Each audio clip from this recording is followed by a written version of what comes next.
What's up, Randy? Yo, what's going on? We're going a little bit early today. A little Okay. bit early. Working out some of the bugs on the first episode of this bad boy. But so Instagram Live. I'm sorry. I'm sorry. I'm having issues. But oh well. It is what it is. So check this out. First, I want to welcome everyone into this first episode of Drinking Buddies. So before we get into it, I got to tell you guys what this thing is all about. So there's a lot of pontificating going on right now, right?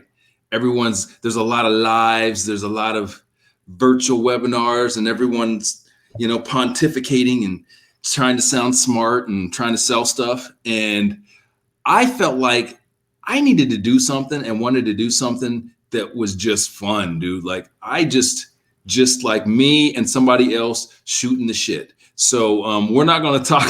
We're not going to talk a lot of business. We're going to have some fun, and I want to make sure that the people that are watching are interacting, talking to us, and we're going to talk about some stuff that probably a lot of people are going to talk. And I want to thank you, Randy, for being the first person to collab on this bad boy. No, thank you for asking, man. I mean, it's really an honor. I really like this. I'm so glad you came out of your cave. Chance to get things started here for the evening. So the first thing that we do is we got to talk about what we're drinking, because this is Drinking Buddies. So just like when you're with your normal drinking buddies, what this bad boy is about is just we're going to have some drinks. We're going to talk. We're going to have some fun. We're going to interact with the people that are watching the live. Have a good time. So Randy, first, before we get kick started, tell the people what you do, just so they know. Do a lot of things, but the thing that I'm really focused on right now is sales navigator coaching and social media management. That's what's up. The Ohio State. OHIO, baby. If you guys don't know who I am and what I do, I help entrepreneurs to sell shit. That's it. Like, I help you sell shit. And the way things are looking right now, a lot of people need to really learn how to sell more shit. All right, what are you drinking? I have Jack Daniel's Tennessee Honey.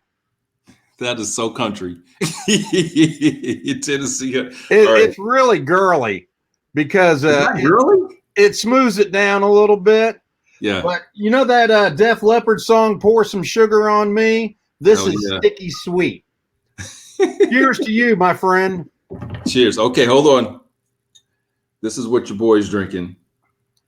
Jefferson's Ocean Cask Strength Small Batch Bourbon. We'll do another shot for that. Let's see who's on. Muhammad, what's up, man? Tanika.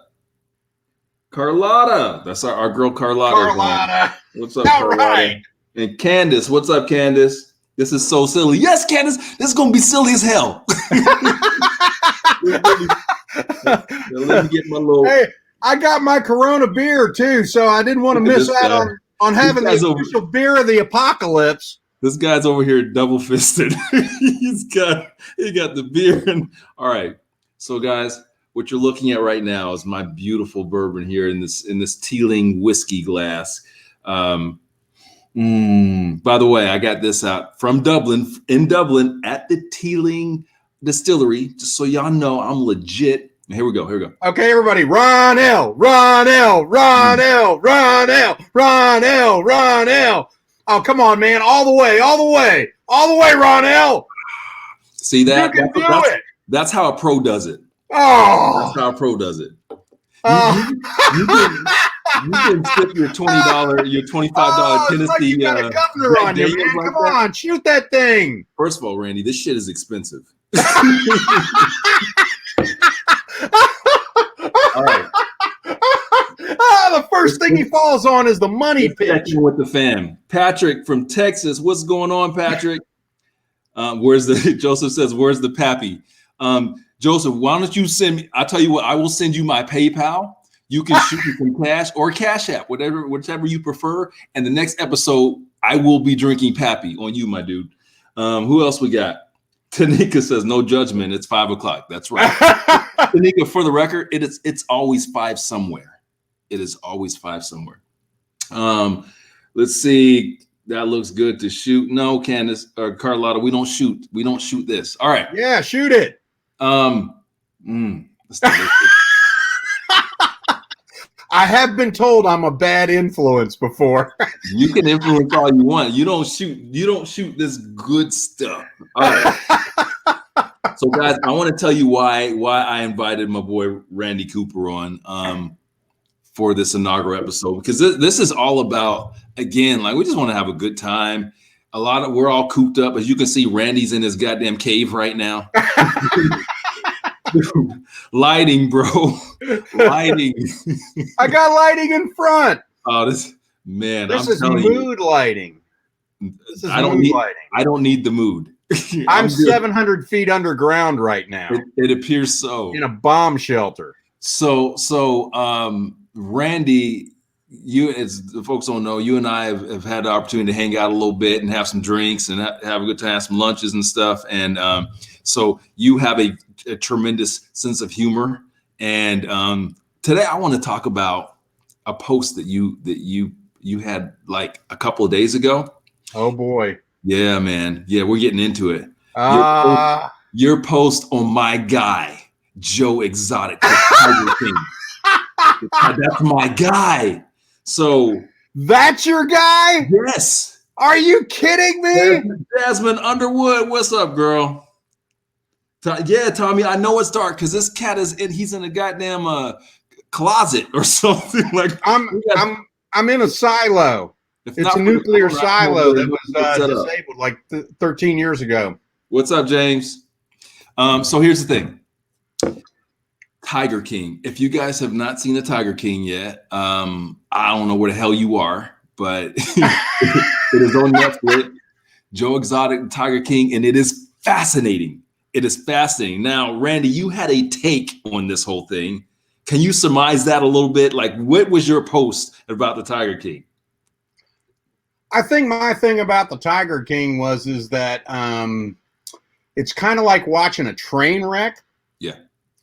And it's my real question is did somebody at Netflix actually know that, wow, I think this thing's really going to take off? Or did it really take off because, let's face it, we're trying to find something to do here? So you don't agree? First of all, can y'all let me know what y'all think of Tiger King? I need to know who agrees. First of all, I think Tiger King is fascinating. And before the Netflix show, there's a Tiger. So there's a podcast, and to start from the podcast, I forget what the podcast is named. The podcast came out like a year and a half, 2 years ago. And so like Netflix is actually late to the game on this thing in terms of they didn't break it. The podcast broke it. So here's where my take is on this. I find this dude's story fascinating, and in your post you're like, this is an example of everything you do wrong in business. And I'm like, yo, this cat ran this zoo with janky animals for 16 years with hybrid ligers and whatever. He had 300 big cats. Big cats, for you guys haven't watched it, big cats are tigers and lions and stuff. Anyway, so he's in Oklahoma. He is like the trashiest of the trashiest dudes I've ever seen. He comes from nothing. First of all, he's in the reddest of reddest states, and he is the gayest of gay dudes I've ever seen, and he's successful. Like he's built a zoo and ran it for 16 years. Like, I am in awe. I think it's an amazing story of accomplishment and overcoming what I have to imagine would be tremendous odds. Now, don't get me wrong, he's crazy as shit. We all know dude crazy, but like, wow, what a amazing rags to riches come from. Now, I was never rich, but came from nothing to create that. I found it just amazing and riveting, and he ran this zoo for 16 years before he tried to kill that lady. What's your thoughts, Randy? Brian Moon says he saw that foolishness. Yes, it's foolishness, my dude, but it's entertaining. I love it. It's entertaining, but he was predatory. What's up, Marvin? Good. Marvin says, great to see you, Randy. He says, he was like like somebody that hangs out at the bus station waiting for people to get off the bus in LA and gonna take them to be a movie star. I mean, the nice thing was, I really believe that he had a good heart. I believe that he loved the animals. Okay. And I think at the beginning it was all about the animals. Yeah. But the ego and the narcissism that went on to that, Marvin, don't jump off, bro. So wrong on so many levels, and the way that he would treat his employees. Yeah. And I can only imagine how he treated his vendors. Yeah. And, look at this. How do you work out a dispute with a rival? I don't know, man. That's not the way. This cat is entertaining. That's all I know. I was entertained as hell by Joe Exotic. Tell me who's not entertained. And that's my whole thing about the Brian book. says he was highly entertained too. Thank you, Brian. I'm not saying I wasn't entertained because I'm watching this train wreck. Yeah, that's true. Okay, and I can't stop watching it. It's like rubberneckers on the freeway. The worse the wreck, the slower they go. I need somebody to chime in here. I need some more people to chime in on this tiger. As Brian says, the Tiger Moon foolishness. Thank you, Brian. But Tommy feels me. Tommy says Tommy has respect for the way he leveraged his operational costs. Yeah. Hey, I do too. I got a lot of respect right for that. with you. This cat had, hold on, for those, I'm sorry, spoiler alert. For y'all that don't know, again, where are you? This dude had Walmart delivering meats and had they're serving that they're feeding all of his tigers, and his employees are picking out of the meats. That was hilarious. Yeah, but the meat coming from Walmart was stuff they wouldn't sell for human consumption. Well, those humans were consuming filet mignon. That was, I mean, they seem to do all right with it. I'm not going to eat any 4-day-old filet mignon. I'll tell you that, Ron. You saw where they live, so I don't think they're worried about 4-day filet mignon. Yeah. All right, team. Let's check with the team real quick. Let's check in with the team. Carol Baskins needs her own documentary. Ain't that the truth? Okay, so what do you think about Carol? She plays it real, cool, but everybody turns around and says, yeah, she did it. She did. She did. She fed her husband to the damn tigers. That's what she did. She killed that dude. Come on, man. She killed that dude. Come on, no trace. Come on now. Yeah. Mm-hmm. So how you holding down over there, man? I'm doing great. Yeah. The only thing is I remember when we talked this weekend, I was cleaning out the hot tub. I put too much chlorine in, and now it's cloudy, and I open the thing up, and it's like, wow, man, this chlorine cloud hit you. I don't know. I got to call my guys, but they're not open on Monday. So damn. Rich guy problems. Shit.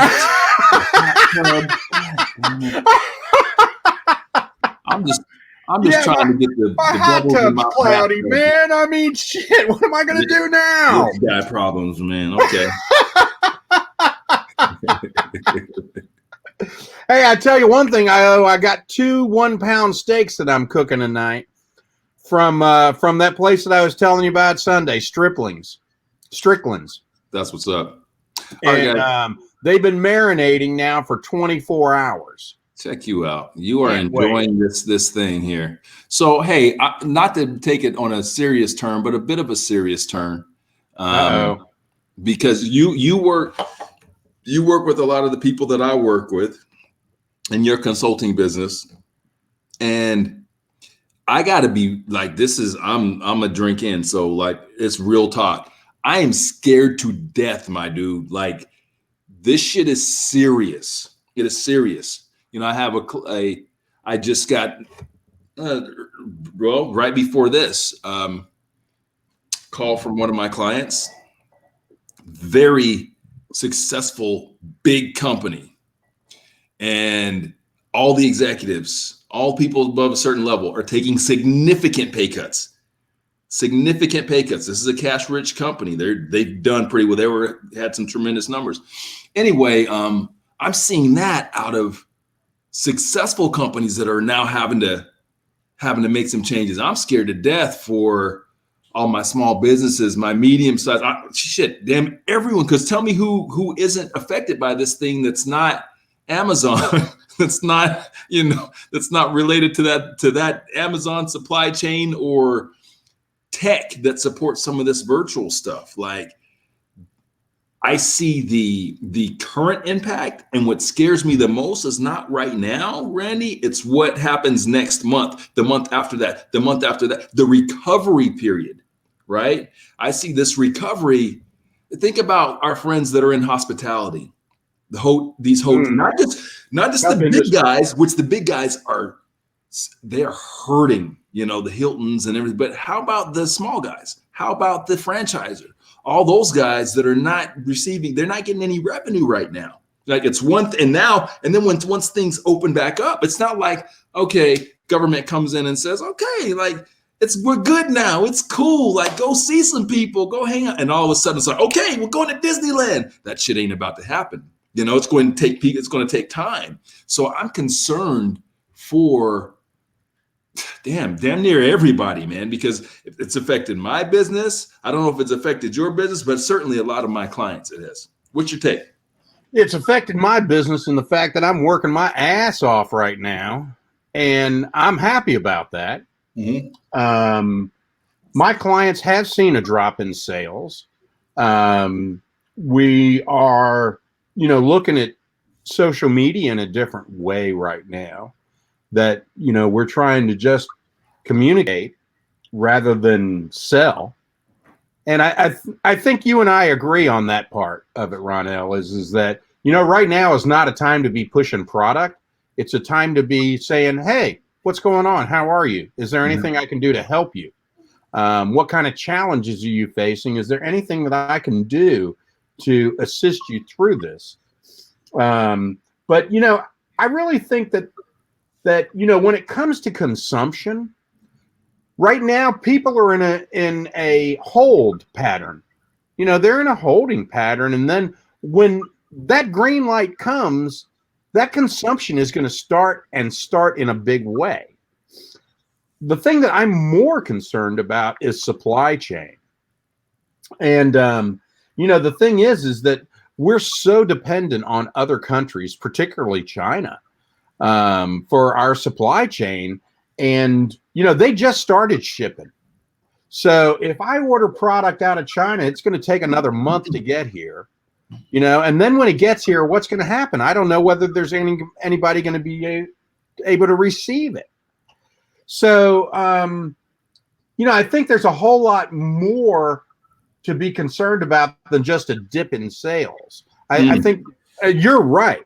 This is a lot more than just a dip in sales, but you have to consider supply chain too, because without supply chain, I can't build the stuff in order to get it to the warehouse and ready to ship. So while I don't disagree at all, that's certainly of one more thing of a major concern. I go much more micro than that. I go to my buddy Chris Bettis that owns a personal training gym. I go to my friend Clarissa Gibson that owns a retail gift shop. So here's the reality for these folks is that, I had this conversation with my dad a couple of days ago, and he's like, healthy business. My dad, my business idol. Hey, Dad, what's up? And certainly very integral in me being the guy that I am. And Dad's like, hey, look, a successful business, you're supposed to have, 3 months of operating income in the bank. I said, Dad, you're right. The reality is it doesn't happen. The reality is that, most small businesses are not operating with three months of operating income in the bank right now. And this slight dip in sales, which is not a slight dip, it is zero. it's revenue to zero is catastrophic for a company that for a business like the ones that I just mentioned that Okay. they can't that aren't selling anything right now because they still have. It's funny as I talk to my buddy who has the gym, he says to me, because I tell him, I said, look, go holler at your landlord. Signal out your landlord. So he did. The landlord comes back and says, hey, banks aren't cutting me a break. I can't cut you a break. Yeah, I mean, right? the mortgage doesn't change. So the reality is that is not, but that is not a unique scenario, unique situation. A lot of people are dealing with that. And so if you are your typical retailer, which look around, they're all around us, all around us. Most small businesses are that business to consumer retailer or retail or what, like my buddy who has the gym, like they deal with consumers and they have no revenue right now and don't have enough funds in the coffers to be able to hang out. And that's great. We've got some of the stimulus stuff. We'll see how that shit all works out. That concerns me a lot because 2 trillion sounds like a whole lot until you start really looking into how many companies, how many businesses need to tap into that. When you talk about the 325 million that's earmarked for small business is categorized as anyone under 500 employees. Think about that just in our geography. Now, take that across the whole country, right? And then I look at just in recent history. I look at what we went through and bailing out the auto industry and bailing out the airline industry, right? Which we can remember. Some of the people watching can't remember that shit because they're a little young for that, maybe. But those were massive undertakings. How about doing all that at the same time? Yeah. Because that's what we're looking at. Because the airline industry is not going to recover. It's not going to bounce back just overnight. And thinking that you've got so many planes grounded right now, and very small revenue coming. Like even through 9/11, after that week after, people were flying. Nobody's flying right now. You know. It concerns me. Let's check in with. Well, I mean, there's nowhere to go. You know, I had appointments. I had Tampa scheduled. NAFTA. I had Baltimore scheduled. I had Raleigh scheduled. We don't know. You know, I'm trying to. You know, my thing. I love the LinkedIn Local. You know, ever since we did that thing in November with Suzanne Spanner, man. That was great. I mean, absolute great. Yeah. And, you know, in January, I went up to Raleigh and hung out with those guys. Yeah. They were fantastic. Well, even shit like that's not going to it's not going to happen immediately, away, you know. But it's frozen right now. Yeah. I mean, I had 4 business and bourbon events cut. And when will those happen again? Maybe starting in July, August, September, not really sure. But the point that I want to make is that, and Tommy, thank you, bro. Thank you. Tommy says, it's crazy that people think small business just has cash laying around. Exactly. Is that, you know, this is what I do for a living, is consulting small business. And it's what I've dedicated my life to. And the reality is that so a lot of small businesses operate just like normal people. Normal people are paycheck to paycheck. You know, let you go a month without getting a check, and things get real. A lot of businesses are set up that are that same way, and so you know that I think that's really what concerns me. Yeah, but in the same way, you know, they have access to credit. You know, I mean, here's the thing: is that as a business, should you really be winging on a shoestring? No. You have to maintain a prudent reserve. As an individual? Of at least 60-day prudent reserve. As an individual, should you? As an individual, absolutely you should. But what is the reality? So that's what I do, Randy. That's what I do, Randy. Yes, you're absolutely right. But what is the reality? The statistics already show it. Like we know what those numbers are for individuals. I'm saying that the numbers are pretty similar for business. I mean, here's the problem is it is what it is. When we start to conserve, okay? We see a problem. We say, hey, I'm not bringing any cash in. So what am I going to do? I'm going to stop paying my bills. I'm going to stop paying vendors. Then what happens? Yeah. Then this shit just spreads everywhere. Yeah. Well, I paid my mortgage this month. That's where we're at. You know, I paid my insurance. I paid my student loans even though they said, hey, you can have a pass, Randy. Yeah. You don't have to pay your student loans. Yeah. Screw you. No, this is like taking, if speaking of reality shows, the jail shows, when somebody loans you a soup, you don't want to take that soup, dude. You're going to be beholden to them. Okay. Well, I guess that's one way to look at it. The other way I look at it, Randy, is that 6 million people file for unemployment literally damn near overnight. And that just scratches the surface in terms. I just gave you the example of the company that I know there's a successful company, very big company, not going to say the name, that has cut all their management's salaries significantly. Listen, even if you got 20 grand in the bank, or whatever you feel comfortable with as far as your 2 months, okay, you still have to realize that you should file for unemployment if you're laid off. Yeah. That's just smart. Even if you think I can still make my payroll, you should file for the CARES Act and make sure that you get that, because a lot of those loans are going to be forgiven. But you just did the reverse. You just said that you paid your student loan, all that, even though you're not taking that. You're saying your advice. I am. You just said you did. You said I paid everything. I could have, but I didn't. I paid. Let me be clear. Because this is let me go ahead and refill this glass. Okay, so am I. I'm going to go ahead and refill too. This is real talk. This is real talk. Because 20 years in business talking to you guys here, I treat my life like a business decision. And best believe my mortgage companies got calls. like why not? Why not? Because my first commitment is to the family that lives in this palatial estate. A guy told me a long time ago, he said, Randy, he says your number one ministry is to your family. Hell yeah. Let's get some check-ins right now. What Tommy say? Let's see. Are you streaming on Facebook too? We are streaming on Facebook. I'm seeing stuff coming over from Facebook.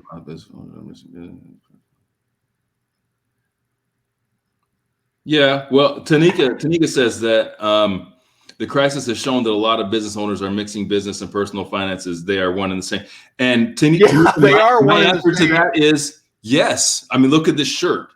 Like 20 years of business, so it's like there is no separation. You are the business. So especially if you're an LLC, if you're not an S corp, no. Yeah, and one of the things that my entrepreneurs out there know that that's actually part of the benefit in being an entrepreneur. And you have, you need to take advantage of everything that you can, bringing it over into your personal life, into the business.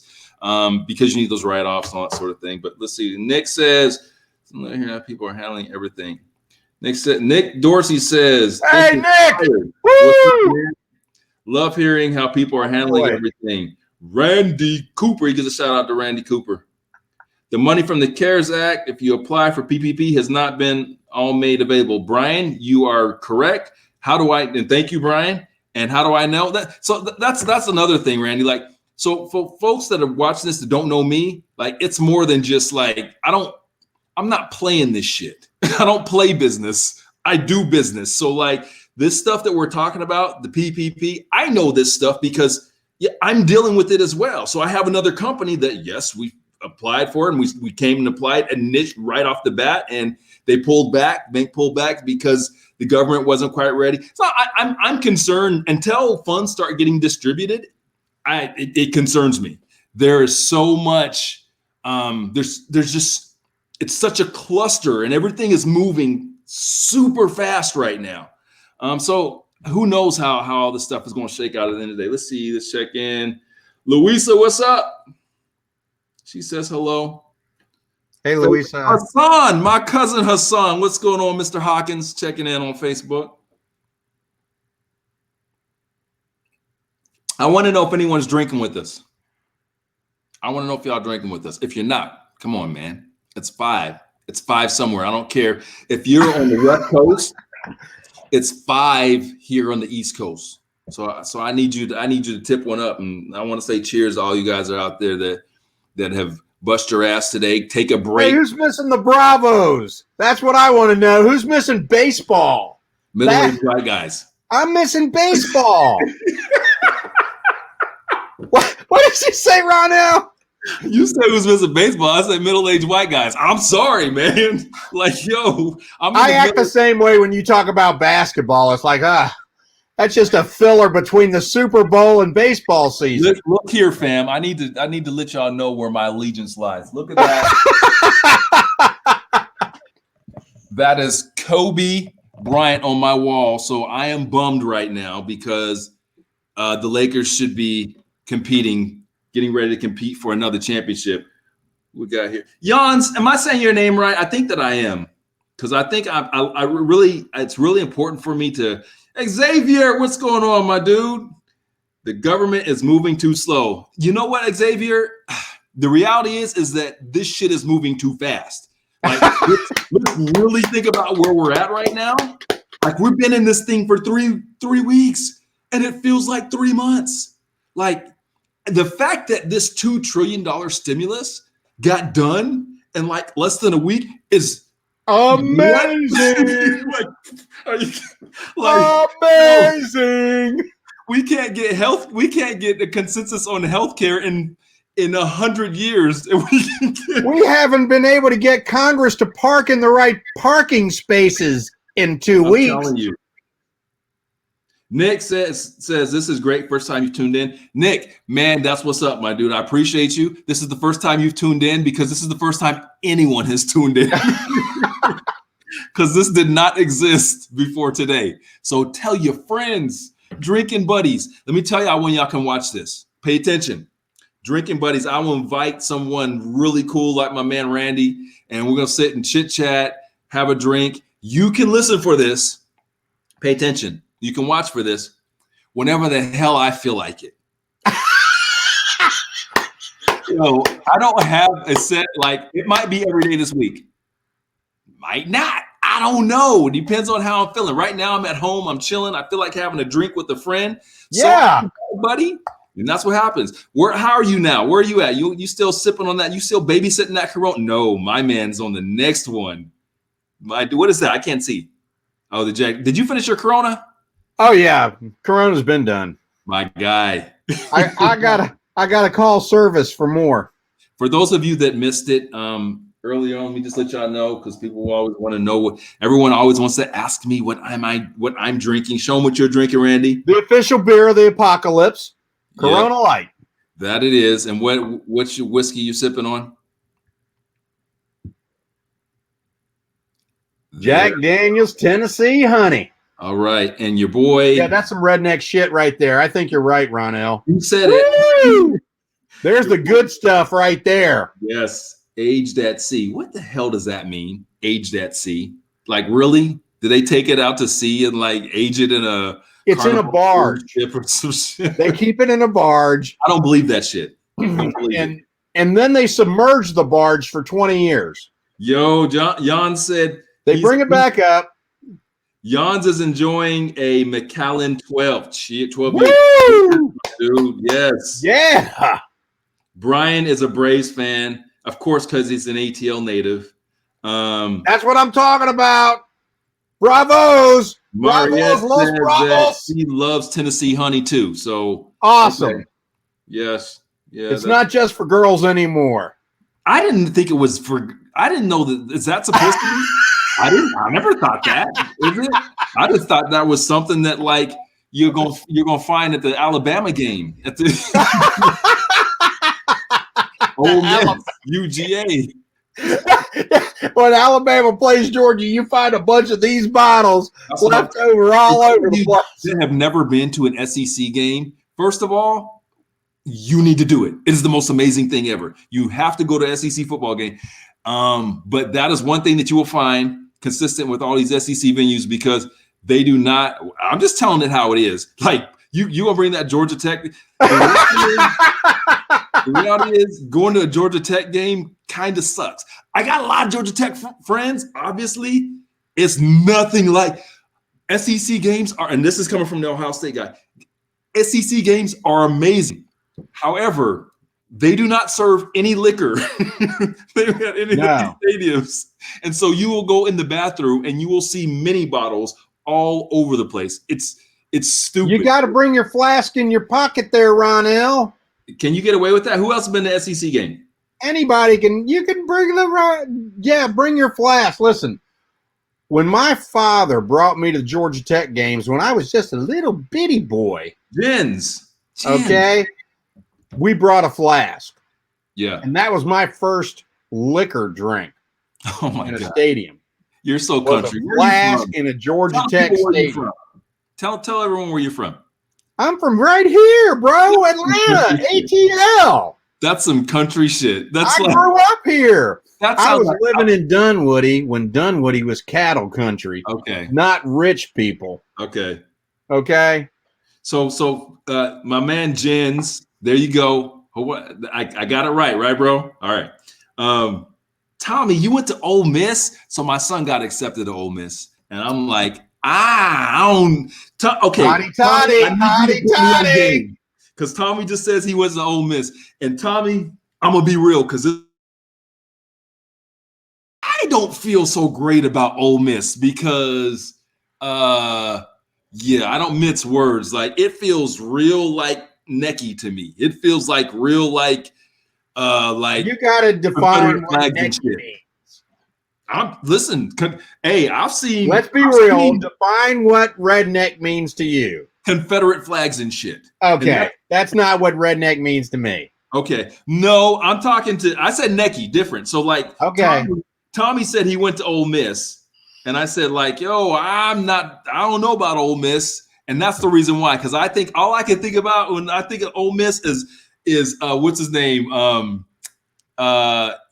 Archie Manning way back in the day, and all over the place, and it's still Mississippi. Like Mississippi is about 20 years behind, everyone else. Am I right or wrong? Right on. Tommy, what you say? Tommy says that, yes, sir. You want me to send him? Tommy, you really want me to send my kid to Ole Miss? Tommy, you know what? I'm gonna hold you accountable. I'm gonna hold you accountable, Tommy. If I send my kid to Ole Miss and he has to deal with some shit, me and Tommy gonna have a conversation. I'm just messing with you, bro. I think he's gonna be just fine at Ole Miss, as long as he stays on campus. This is right or wrong, bro. No, you're not gonna have any problems like that. Come, Randy. This is real talk, man. Like there's places. Come on, there are places in Georgia where you don't go. There are places in Georgia you don't. There's places where I don't go. Yes, that's what I'm saying. So the Mississippi's 20 years behind, and I'm sure Tommy will co-sign, even though he's an Ole Miss grad. That there are places in Mississippi you don't go, like especially a kid like my kid coming from Metro Atlanta, diversity, all this diversity and all this stuff, this hot, like he's not gonna know how to act. Just saying. I grew up in Utah, for you guys don't know, so I know how it can be. Tommy says, and by the way, Tommy's a brother, so you know, who went to Ole Miss. He's co-signing for Ole Miss. He's co-signing. Tommy says go. Thanks, Tommy. I appreciate that. Tommy, you appreciate your confidence. But he says it's different than ATL. I got that same confidence. All right, done. You guys have convinced me. I am sending my only son, my firstborn, to Mississippi. However, I'm holding you accountable. Randy, I know where you live. Tommy, I don't know where you live. Listen, if there's a problem, I'll go down there and take care of it. I guarantee you. Okay. Okay. I respect your son has a problem. Hold me personally responsible. I will go down there and take care of it for you. All right. Boom. Thanks, sir. All right, Boom. guys. checking in again. Who's drinking? What are we drinking? If you're drinking something that's not, I like, man, Jens is the only one that's drinking. But that's okay. You guys don't have to drink liquor. You can be drinking like some kombucha or some shit like that. You know, just because you're in front of the computer doesn't mean you have to act all business like. It's okay to drink. That's what I'm saying. And I don't care what you drink. Drink some kombucha. I think business and bourbon was the best freaking idea that I'd ever heard of.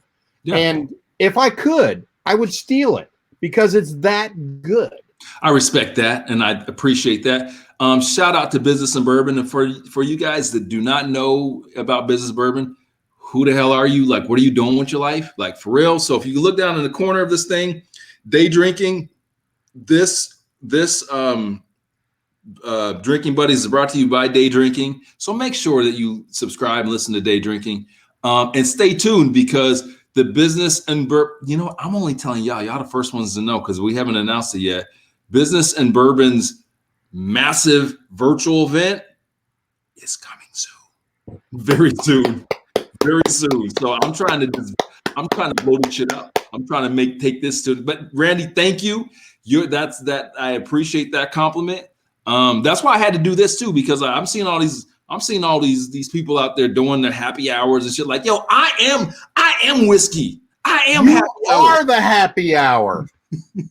I mean, back in the old days when I was commuting to and from the office, I'd listen to Day Drinking every day on the way home.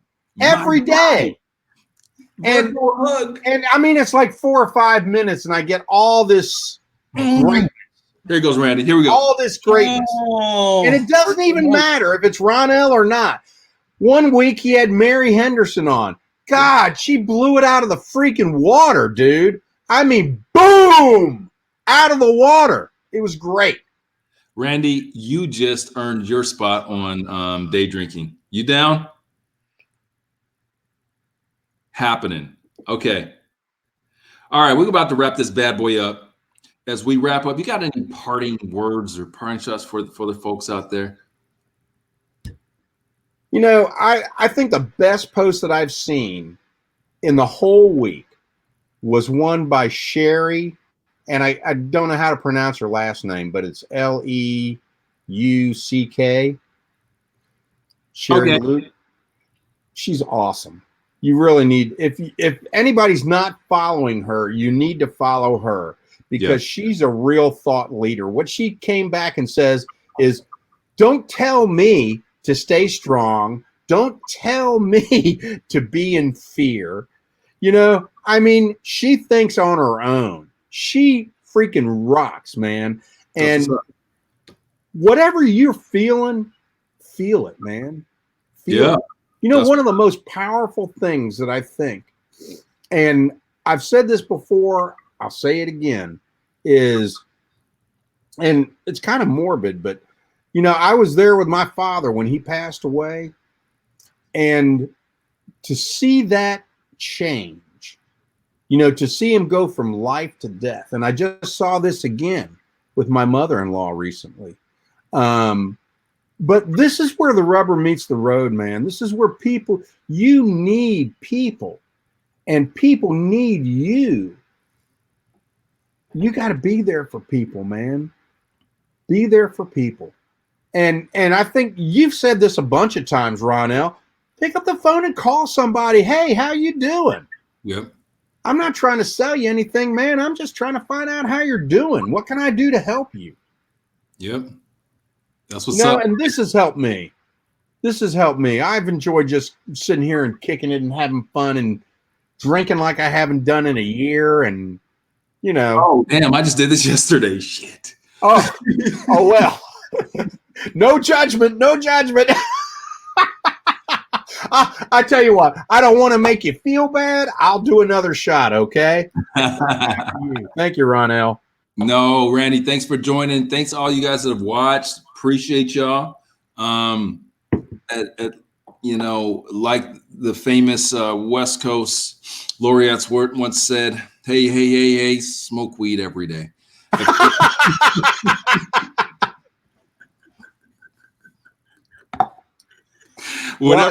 Whatever gets you through. All right. Whatever gets you through the night, brother. Cheers, my friend.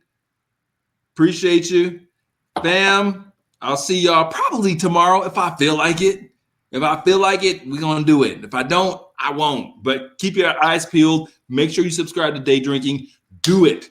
Subscribe to Day Drinking and keep your eyes open for Business and Bourbon. I think we're calling it Global. Yeah. So we're calling it Global. All right, Randy, I got you down to support, right? You got me, man. My man. Peace out, guys. Woo!